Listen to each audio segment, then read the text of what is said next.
we are going to start with all the tea that is going on because there's a lot going on in the 254.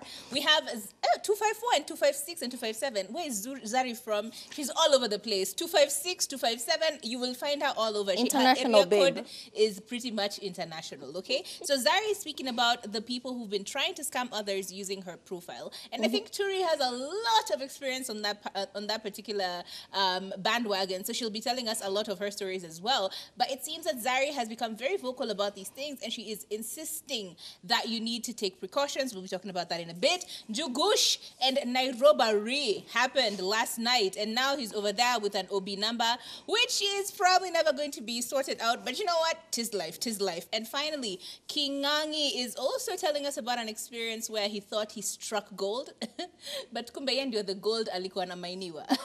A lot of that on Hot Talk.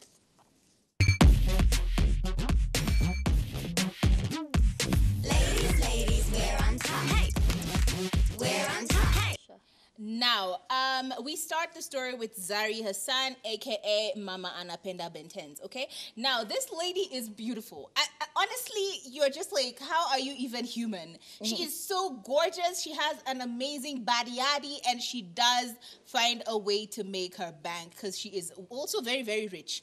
But she's been talking a lot, especially on TikTok. I follow her on TikTok, and she's been very vocal about the fact that people are using her face and using her images to scam others. She said many, many times that she only makes money in very particular ways.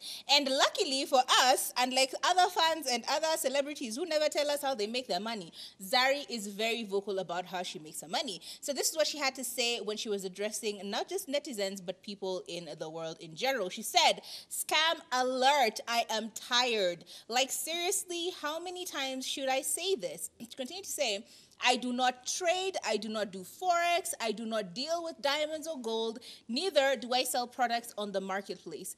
Be robbed at your own risk." She continued to say, "I own colleges across South Africa, and that's how I make my money." And in other instances, she's actually been caught saying that she only makes money through club endorsements or club appearances, endorsements in one form or another. And she does have schools in South Africa, which is evident because you know her first husband did leave her a lot of these responsibilities once he passed on, rest his soul in peace.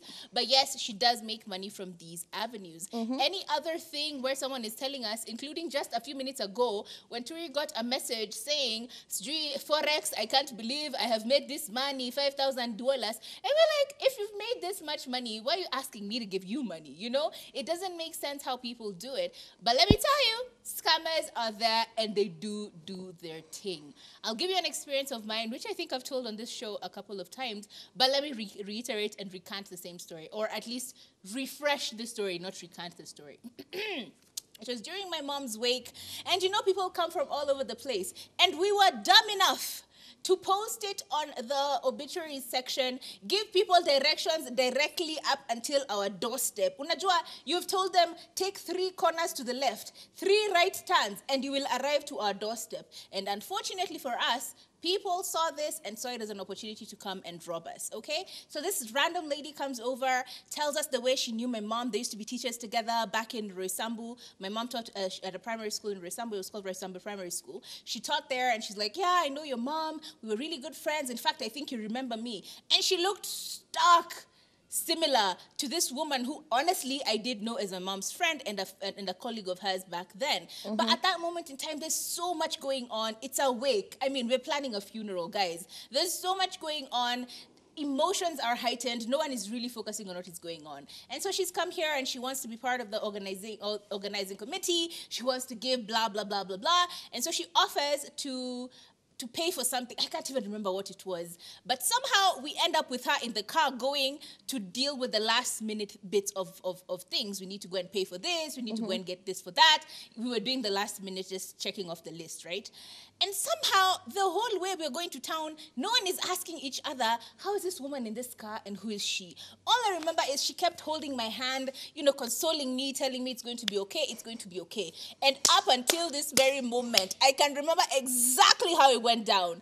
By the time we were getting to Uhuru Highway, just about to get into Haile Selassie, getting into town, this lady started to sweat. And I'm like, why is she sweating? Is it that hot? But at that moment, again, I am in such a state, okay? So the next thing I remember is she literally dropped us off.